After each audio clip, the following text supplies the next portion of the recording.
4월의 마지막 주일입니다. 예배 참여는 모두에게 주의 은혜와 평강이 가득하시기를 주의 이름으로 축복합니다. 옆에 계신 축복합니다. 주님의 이름으로 사랑합니다.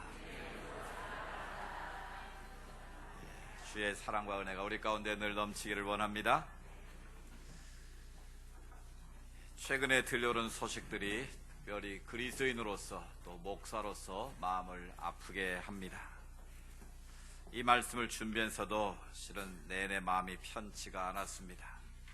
지난 17일 날 신문에 이런 기사가 실렸습니다. 송파경찰서의 보이스피싱에 가담했던 정모라는 목사가 구속됐다라는 기사가 실렸습니다.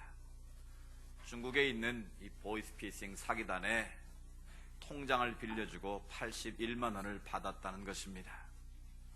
그래서 그분이 어떤 분인가를 봤더니 개척교회를 하고 있고 자녀가 셋인데 학자금과 또 생계에 쪼들려서 2천만 원의 빚을 지고 있었다라는 거예요. 그래서 그 어쩔 수 없이 생계 때문에 통장을 빌려주고 돈을 받았다라는 것이었습니다. 또 재작년 성남의 박모 목사는 교인 3명과 함께 고의로 자동차 사고를 내고 차량 보험금을 챙겼다가 구속되는 일도 있었습니다. 역시 개척교회에 있고 생활이 궁핍한 그런 분이었습니다. 오죽했으면 그랬겠나 라는 동정심도 일지만 또 한편으로는 세상의 본이 되고 영적인 지도자인 목사가 그런 세상의 비리에 가담하고 세상의 방법으로 돈을 얻으려고 했다는 것 자체가 우리의 마음을 슬프게 합니다. 그것뿐만이 아닙니다. 군납 비리에 연루된 모 교회 장로님, 교회를 지으면서 교회 옥상에 비밀방을 만들고 탈출까지 만들었던 그런 분들, 또 그룹을 경영하면서 정말 많은 비리에 연루되어서 조사를 받다가 자살하신 분, 그분 역시 장로님이었습니다. 더 아연실색했던 것은 죽기 전날 밤 스님을 만나서 상담을 하고 죽었다라는 소식을 접하고 과연 이게 뭘까라는 그런 생각을 하게 됐습니다. 목사로 장로로 교회의 최고의 리더십들인데 이런 세상의 비리에 연루가 되어지고 세상의 부정부패에 가담해서 사람만 또 못한 그런 비리를 저질렀다면 어찌 과연 그리스도라고 말할 수 있겠는가? 그럼 이 자리에 앉아있는 여러분은 그럼 다른가? 이 땅에 적어도 30%의 국회의원들이 그리스도인입니다. 직장에서 사업장에서 많은 그리스도인들이 있습니다. 그런데 과연 우리가 하나님 앞에서 바르고 의롭게 그리스도인답게 살고 있느냐라는 것에 대해서는 우리가 자신 있게 이해라고 말할 수 없는 것은 결국 매스컴에 오르내리는 사람이나 우리 그냥 아닌 척하고 앉은 우리나 별로 다를 바는 없다라는 것이죠. 요즘 개콘의 한참 유행인 다 톳진 개찐이라는 것입니다. 하나님 앞에 서 있는 우리 자신의 모습을 보면 누가 누구에게 돌을 던질 수 없는 그런 안타까움 뿐이다라는 것이죠. 흔히 말하는 것처럼 바닷물은 3%의 염분을 가지고도 썩는 것을 방지한다는데 왜 이 땅에는 그렇게 많은 그리스도인들이 있고 전국 방방곡곡에 십자가가 세워져 있고 교회가 있는데 오히려 세상은 더 험악해지고 심지어 그 비리의 중심에 많은 그리스도인들이 서 있느냐라는 것입니다. 이런 뼈아픈 현실을 자성하면서 과연 우리가 그리스도인으로 산다는 것이 무엇인가? 우리가 믿음을 가지고 하나님을 섬긴다는 것이 무엇인가? 우리가 하나님 앞에 나와 예배를 드린다는 것이 과연 무엇인가? 예배 드리고 나서 은혜 받았습니다고 인사하고 나가면 그것이 과연 은혜 받은 것인가? 오늘 말씀을 통해서 우리 자신의 모습을 한번 돌이켜보는 시간이 되었으면 좋겠습니다. 오늘 본문에 등장하는 교회는 바로 고린도 교회입니다. 고린도 교회는 능력이 있는 교회였습니다. 많은 은사가 나타난 교회에 있습니다. 똑똑한 그리스도인들이 많은 교회에 있습니다. 그럼 그 교회가 초대교회 공동체 가운데 더 모범이 되고 본이 되는 교회가 되었으면 참 좋았을 텐데 오늘 고린도전서를 읽어보면 전혀 그렇지 못한 안타까움이 있습니다. 소아시아 성지순례를 가보면 고린도라는 지역을 방문하게 되는데 오늘 이 말씀의 중심이 됐던 그런 지역입니다. 그 도시 한복판에 높은 산이 있는데 가장 큰 신전이 있었고요. 그곳에서 신에게, 이방신에게 제사를 드리고, 또 이방신을 즐겁게 해서 신전에 창기들이 있었고 음란과 부정과 불의가 가득했던 도시가 바로 고린도 교회였습니다. 교회 안에도 그런 음란함과 세상의 문화가 들어와서 교회 안에도 많은 문제가 있었다라는 겁니다. 타락한 도시를 변화시켜야 될 고린도 교회가 오히려 그들 가운데 많은 분쟁이 있었고 아픔이 있었고 고통이 있었다라는 거예요. 대표적으로 고린도 교회 안에 문제가 무엇이었습니까? 바로 분열의 아픔이 있었습니다. 나는 개바파다, 나는 바울파다, 나는 아볼로파다, 나는 예수파다, 서로 갈등과 분쟁 가운데 있었다라는 거예요. 그런 개바파다라는 건 베드로파 아니겠습니까? 베드로는 초대교회 사도로서 예루살렘 공동체의 지도자였습니다. 전통을 중요시하는 사람입니다. 그래서 교회는 뭐니뭐니 해도 이어져 내려오는 전통이 최고지, 전통을 유지해야지, 그런 생각을 지지하는 사람들이 베드로를 지지해서 베드로파가 된 것입니다. 교회는 뭐니뭐니 해도 선교해야지, 바울처럼 선교적 사명을 가지고 땅끝까지 복음을 전하고 교회를 세워야 이게 교회지. 그래서 바울을 지지하는 바울파가 생겼습니다.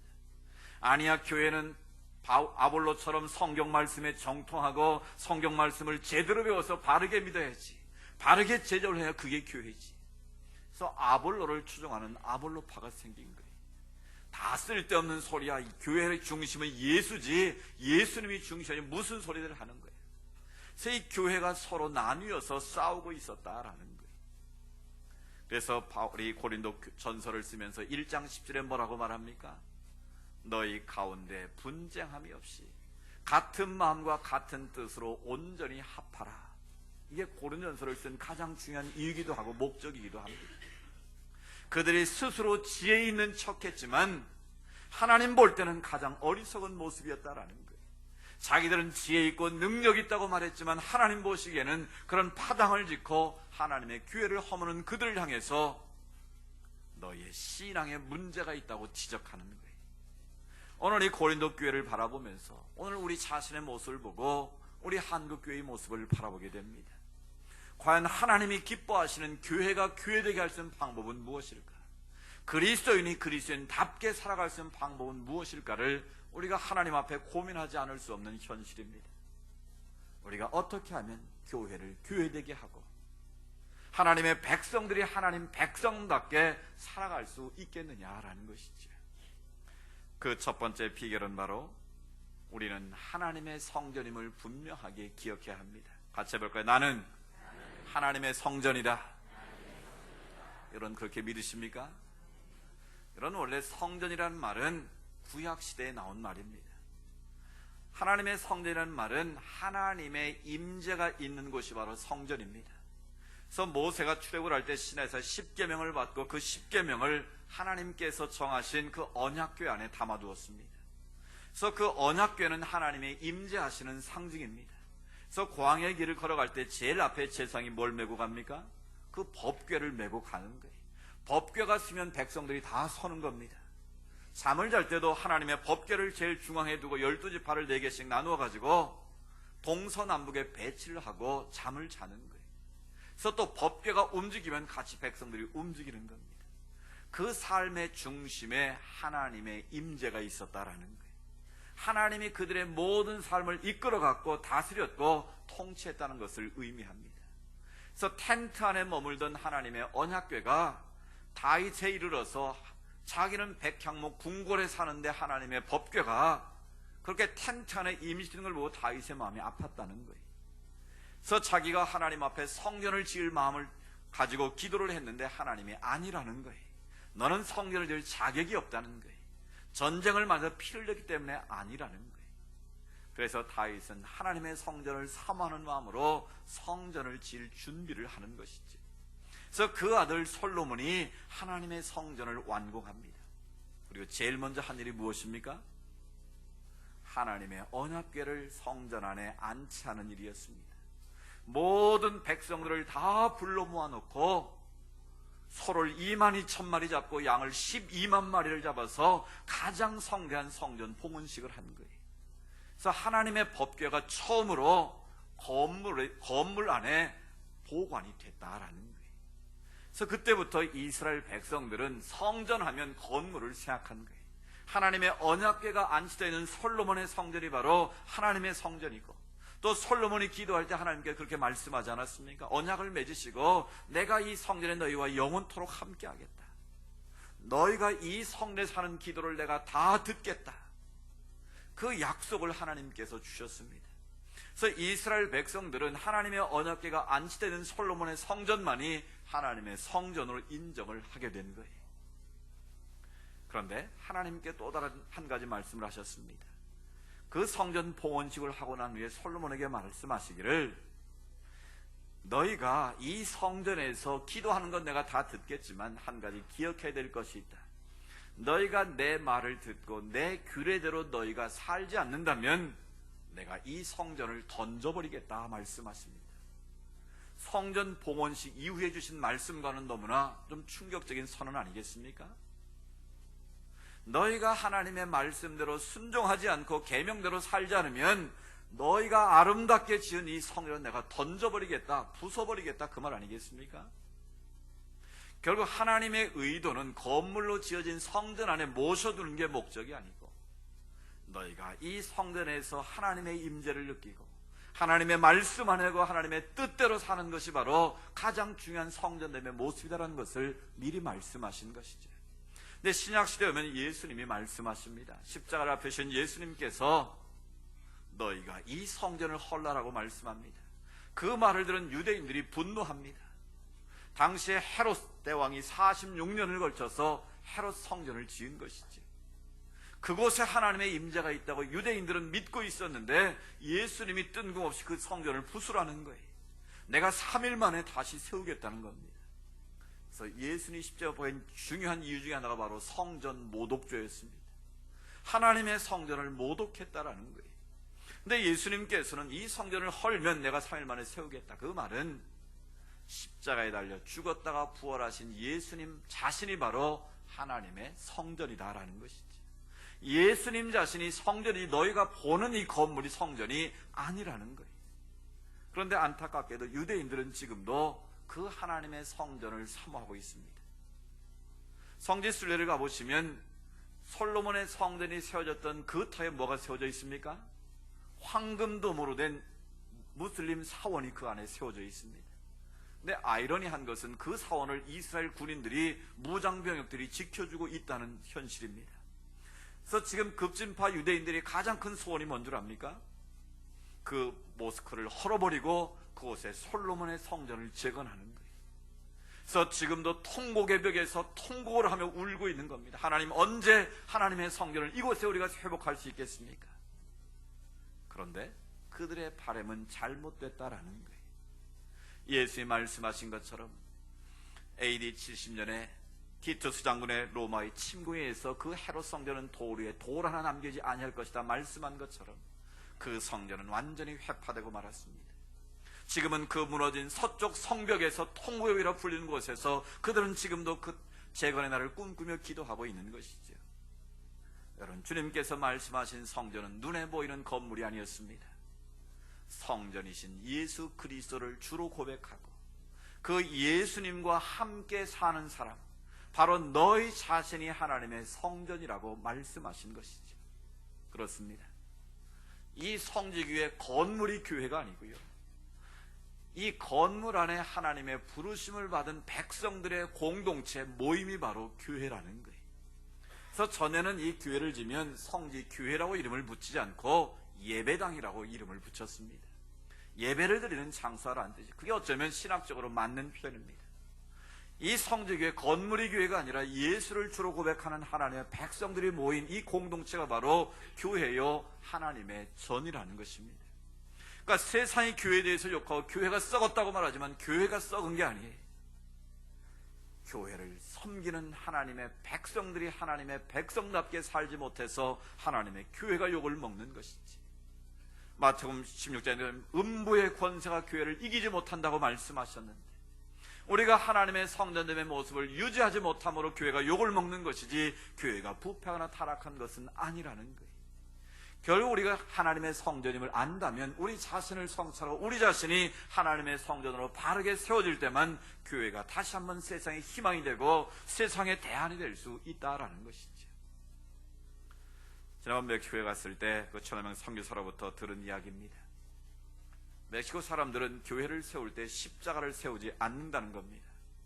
왜 그러냐고 물었더니 16세기 스페인이 유카탄 반도를 중심으로 멕시코 지역을 점령할 때에 십자가를 앞에 세우고 예수의 복음을 앞세우고 사랑의 복음을 가지고 무력으로 침공을 한 겁니다. 칼과 창으로 그들을 무력으로 정복한 거예요. 그리고 그 중심에 뭘 세웠습니까? 하나님의 교회를 세웠다라는 거예요. 그 마야 문명의 발상지였던 이즈말이라는 곳이 있는데요, 그 칸쿤이라는 유카탄 반도의 휴양도시가 있는데 그 지역을 중심으로 있는 지역입니다. 근데 그 도시의 별명이 하나 있는데 더 옐로우 시티라고 이름이 붙여져 있습니다.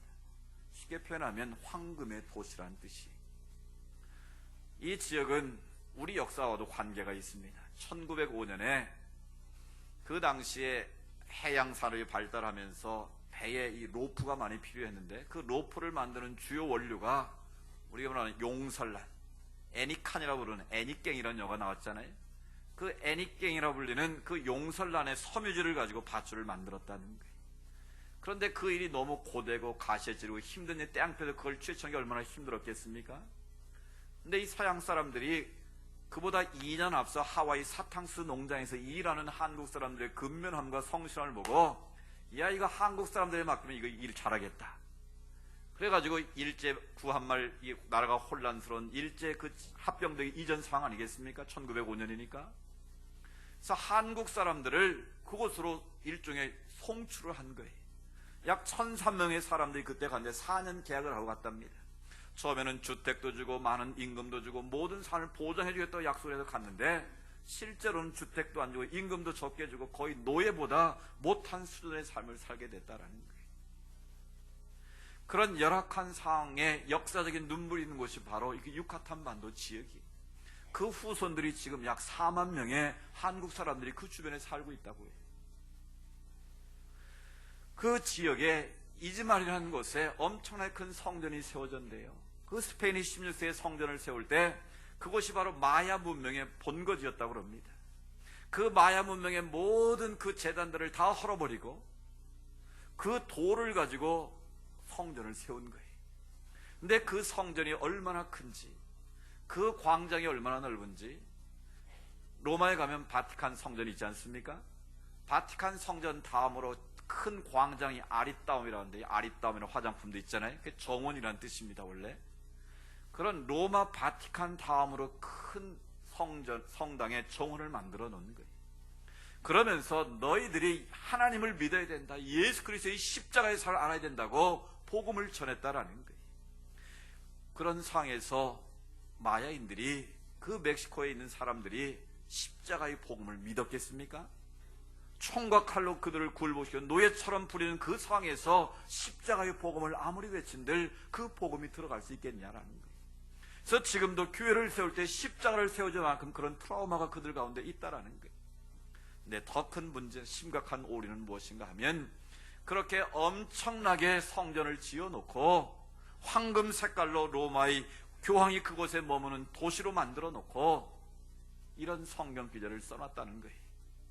오늘 본문 고린도전서 3장 17절 말씀을 그 성전 앞에 붙여놨다라는 거예요.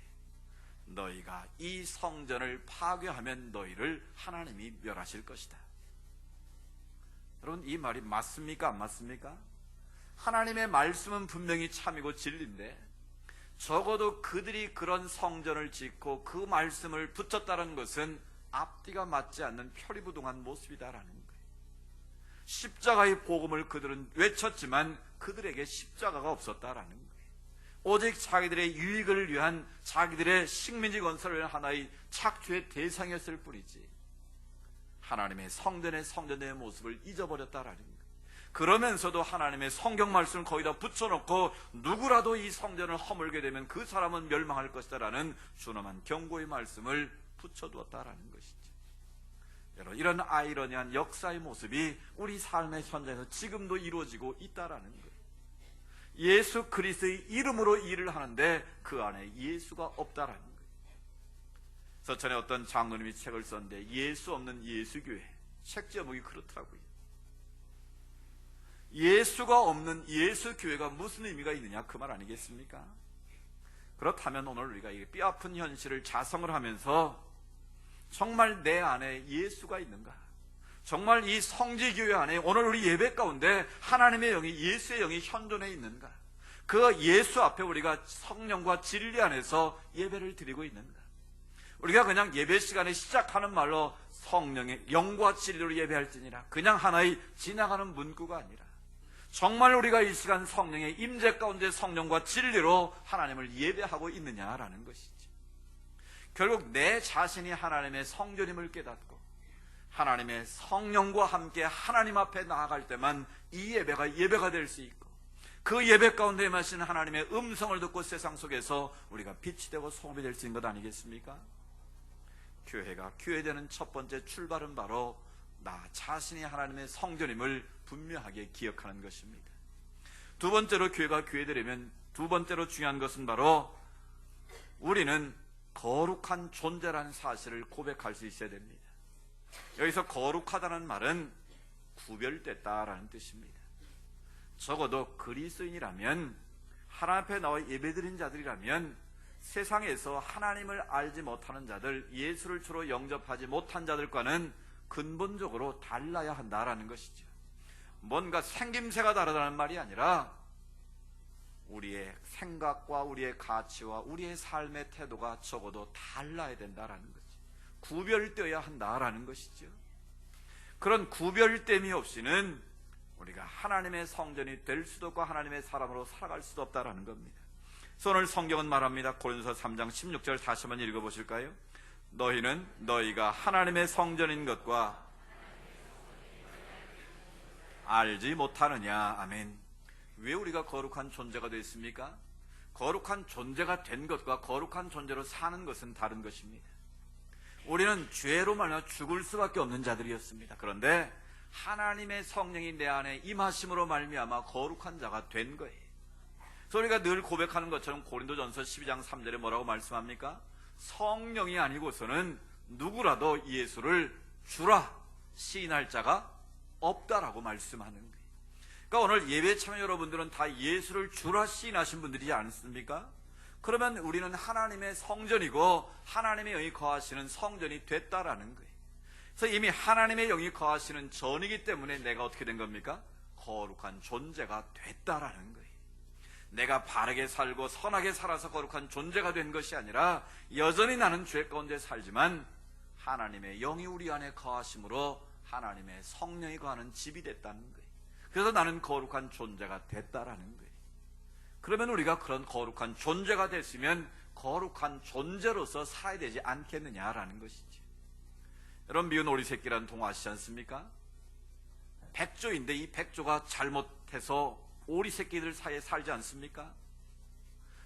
엉덩이를 뒤뚱거리면서 걸어가고 땅의 것만 바라보고, 근데 어느 날 백조 한 마리가 슉 내려와서 멋지게 나는 모습을 얼마나 감탄합니까? 나도 저렇게 한번 날아봤으면. 그런데 알고 보니 자기가 오리 새끼가 아니라 백조 새끼였다는 거예요. 야, 너 오리 아니야? 너는 백조야. 그 사실을 알았다면 그 백조는 어떻게 살아야 되겠습니까? 여전히 오리 새끼처럼 그렇게 뒤뚱거리며 땅을 보고 살아야 되겠습니까? 당연히 그 어미 백조를 닮아서 하늘 향해 날아오르는 자기가 동경하던 그런 멋진 백조의 모습으로 살아야 되지 않겠느냐라는 거지. 우리가 거룩한 존재라는 말은 바로 그런 뜻입니다. 내가 거룩해져서 거룩한 존재가 된 것이 아니고, 나는 여전히 죄 가운데 살고 있지만 하나님의 성령이 내 안에 계시기 때문에 거룩한 존재가 되었고 또 거룩의 삶으로 나아가야 될 이유가 있다라는 거예요. 내가 백조임을 몰랐을 때는 상관없지만 내가 백조라는 것을 알았다면 당연히 백조답게 살아야 되지 않겠습니까? 내가 그리스도인인 이전에는 내가 세상 사람과 같이 살았지만 적어도 내가 그리스도를 주로 고백했다면 그리스도인답게 사는 것이, BC와 AD의 삶이 분명히 구분돼야지 그게 그냥 물에 물 탄 술에 술 탄 듯 되면 안 된다라는 것이지. 그런 점에서 오늘 그리스도인들이 다시 한번 성령의 사람이 되어야 될 줄로 믿습니다. 우리가 거룩한 삶을 살아가려면 어떻게 해야 되겠습니까? 내가 거룩해야지 결단한다고 되겠습니까? 며칠 금식기도 한다고 되겠습니까? 아닙니다. 사도 바울은 갈라디아서 5장 16절에 이렇게 소개합니다. 너희는 성령을 따라 행하라. 그리하면 육체의 욕심을 이루지 아니하리라. 결국 우리가 성령의 통치와 다스림 가운데 살지 않는다면 아무리 결단하고 아무리 내가 몸부림쳐도 여전히 육체의 욕심을 따라 살 수밖에 없는 존재라는 거예요. 주님의 이름으로 자기 영광을 받게 되고 주님의 이름으로 자기 욕심을 채우기에 급급하다라는 거예요. 어쩌면 가룟 유다가 태생적으로 가룟 유다가 아니라 순간적으로 재물에 눈이 멀게 되면 예수를 팔 수 있는 그런 가룟 유다가 바로 우리 자신일 수 있다라는 거예요. 뭐 하지 않으면요, 우리가 성령의 인도와 다스림 가운데 살지 않으면, 우리가 성령 충만하지 않으면 누구라도 자신할 수 없다라는 거예요. 누가 누구를 손가락에 돌을 던질 수 있겠느냐라는 것이지. 우리가 성령을 따라 행할 때만, 영과 진리로 예배할 때만 예배가 될 수 있고, 성령의 인도와 다스림 가운데 살아갈 때만 우리가 그리스도인다운 하나님의 사람이 될 수 있다라는 것이지. 그런 사람들이 모여있는 이 성지교회가 교회다운 교회가 될 수 있고 세상의 빛이 되고 소금이 될 수 있는 줄로 믿습니다. 우리 모두가 하나님의 영이 거하시는 성전으로서 날마다 주님과 함께 하나님의 거룩함을 추구하는 삶 되기를 축복합니다. 세 번째로 우리가 교회가 교회되려면 우리는 주님께 속한 자라는 분명한 의식이 있어야 됩니다. 같이 해볼까요? 나는 주님께 속한 자다.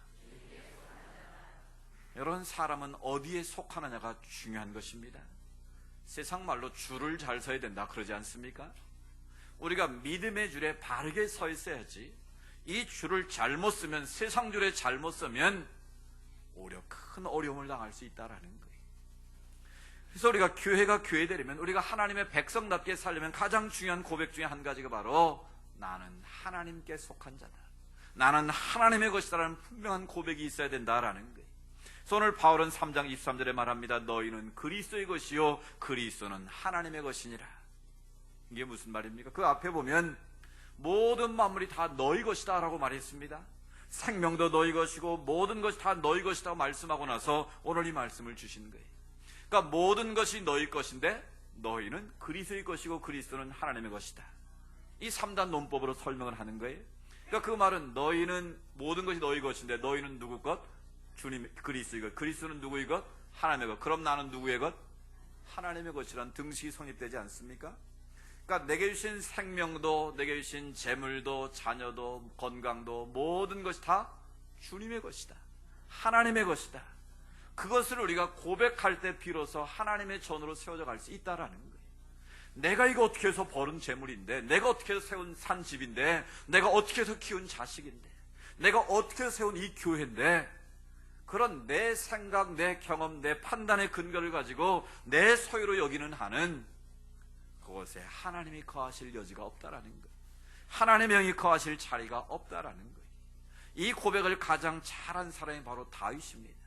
아까 말씀드린 것처럼 다윗이 하나님의 성전을 지을 자격은 없지만 하나님의 성전을 지을 준비를 다 마치고 하나님 앞에 감사의 기도를 올립니다. 우리가 전에 암송했던 말씀인데, 역대상 29장 10절 11절 말씀인데, 우리 한번 다윗의 믿음의 구로 같이 한번 읽어봅니다. 시작. 여호와여,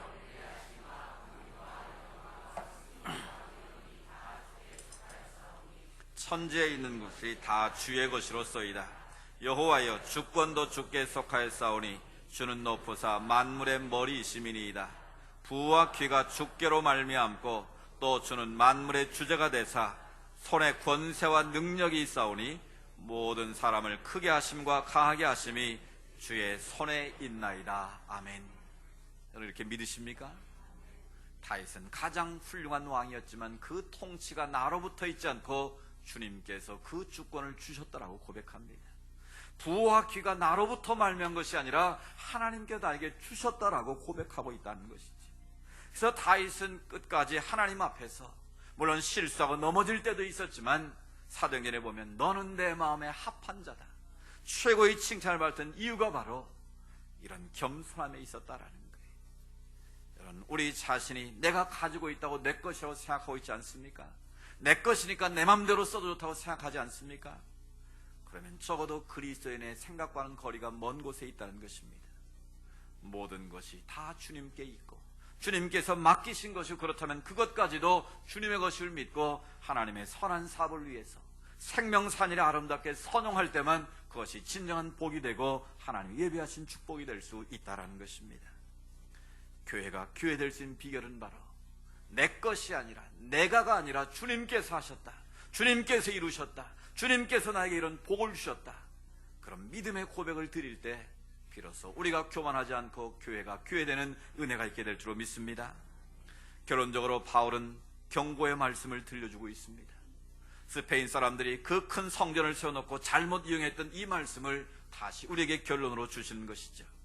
누구든지 하나님의 성전을 더럽히면 하나님이 그 사람을 멸하시리라. 하나님의 성전은 거룩하니 너희도 그러하니라. 이 말씀을 긍정의 표현으로 하면 이렇습니다. 누구든지 하나님의 성전을 세우면 하나님이 그 사람을 세우시리라. 반대로 하나님의 성전을 허무는 자다라는 말, 더럽힌다는 말은 헬라어로 푸테이토란 말인데, 파괴하다는 말이 있지만 해를 끼치다, 어지럽히다, 그런 뜻이 있어요. 바로 고린도 교회는 건물을 파괴한다는 말이 아니라, 하나님께서 너희가 그렇게 거짓된 말로 속이고 시기와 질투 가운데 하면 바로 그것이 바로 하나님의 교회를 해를 끼치는 것이고 하나님의 교회를 어지럽히는 행위라는 거예요.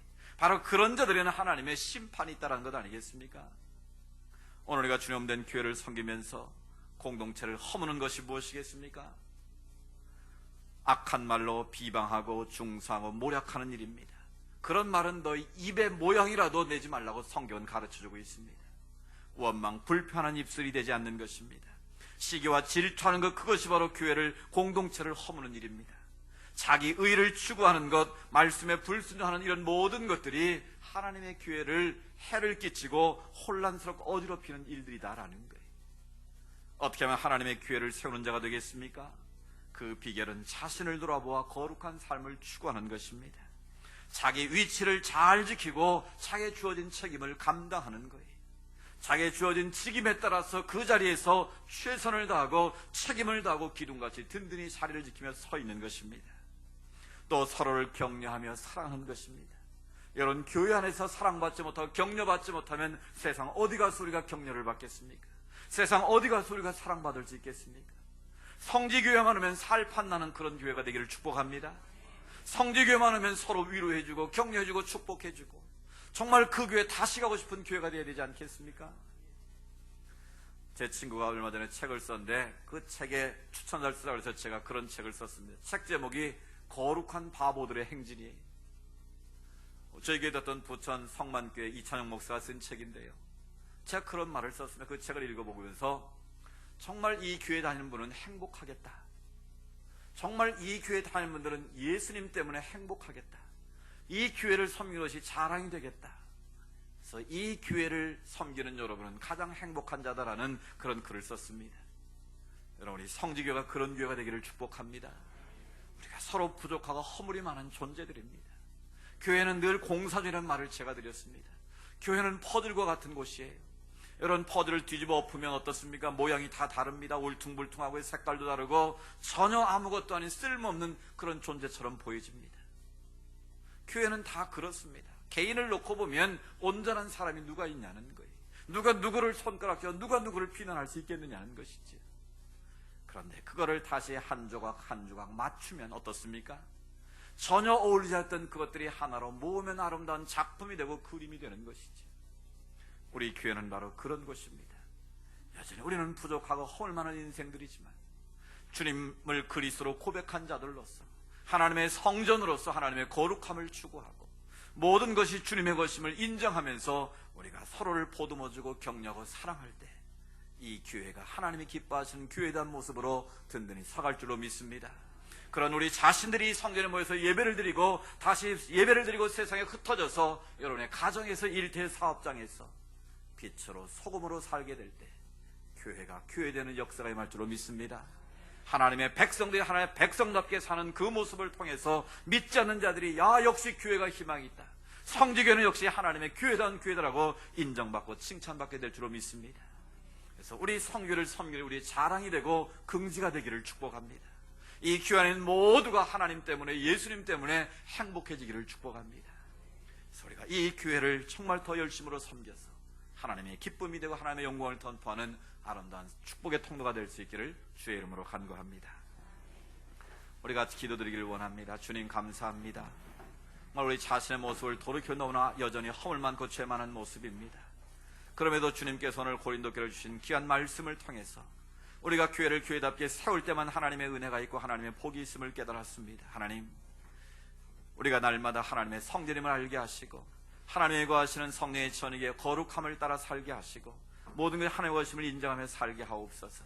그래 예수님 때문에 행복해지게 하시고 우리의 삶이 날마다 하나님의 성령함답게 세워질 수 있도록 나를 써주십시오. 우리를 사용하여 주시고 우리 성교를 사용하여 주옵소서.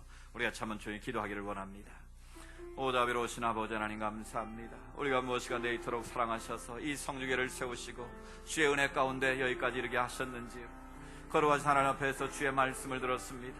이 말씀이 하나의 들려지는 소리가 되지 않게 하시고 내 삶을 찔러 쪼개는 뢰마의 말씀 되게 하옵소서. 우리 자신을 성찰하며 내 자신이 하나님의 성전임을 다시 한번 고백하게 하옵소서.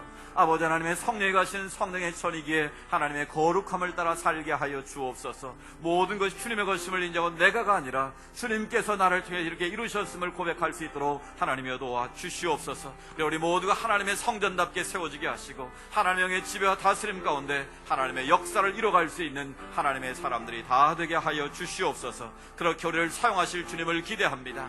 이 성전이 성전되게 하시고 예배가 예배되게 하셔서 이 세상 속에 그리스도인답게 살아갈 수 있는 하나님의 사람들이 다 되게 하여 주시옵소서. 그렇게 역사하실 주님을 믿습니다. 하나님 도와 주옵소서. 이 교회의 머리가 되시는 주님을 찬양합니다. 저희의 어리석음을 이 시간 깨우쳐 주시고 날마다 주의 거룩함을 추구할 수 있는 하나님의 성전으로 바르게 세워져 가기를 원합니다. 교회를 교회되게 하셔서 주의 영광 가득한 제단이 되게 하옵소서. 이 성전에 모이는 자마다 하나님의 거룩함을 보게 하시고 하나님의 임재 앞에 두려움과 떨림으로 주님을 바라보게 하옵소서. 모든 하나님의 백성들이 세상의 빛이 되고 소금이 되게 하여 주시옵소서. 그래 우리 모두 하나님을 가리키는 표지판이 되게 하시고 주의 영광을 보여주는 거울이 되게 하옵소서. 이 성주가 하나님이 기뻐하시는 교회됨을 통하여 세상을 구원하는 축복의 통로가 되게 하옵소서. 그래 이 교회를 섬길 우리 자랑이 되고 긍지가 되게 하시고 우리의 행복이 이 안에 충만하게 하옵소서. 예수님의 이름으로 기도드리옵나이다. 아멘. 오늘 신 말씀 시작하면서 교회를 교회되게 우리를 사용하시라는 찬양을 하나님께 올려드립니다.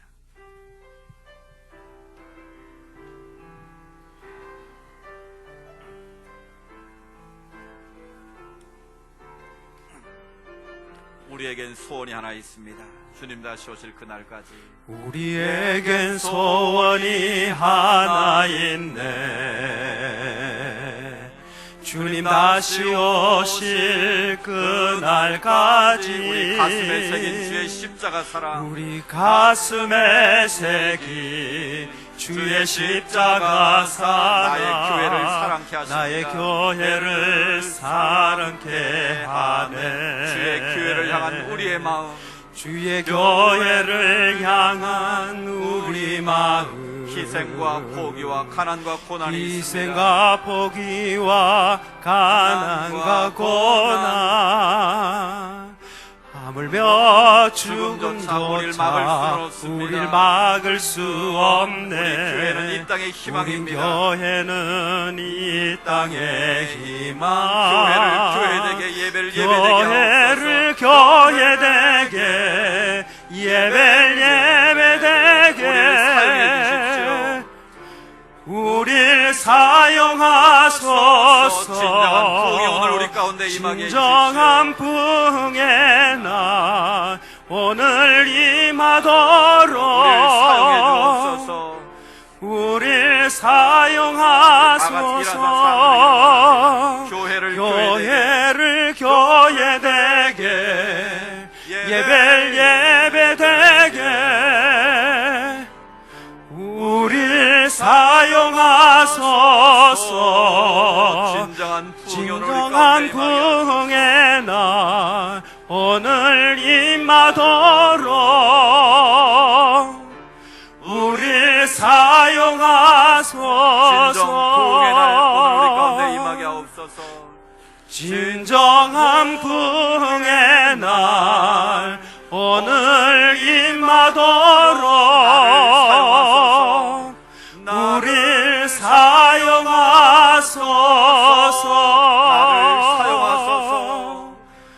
나를 사용하소서.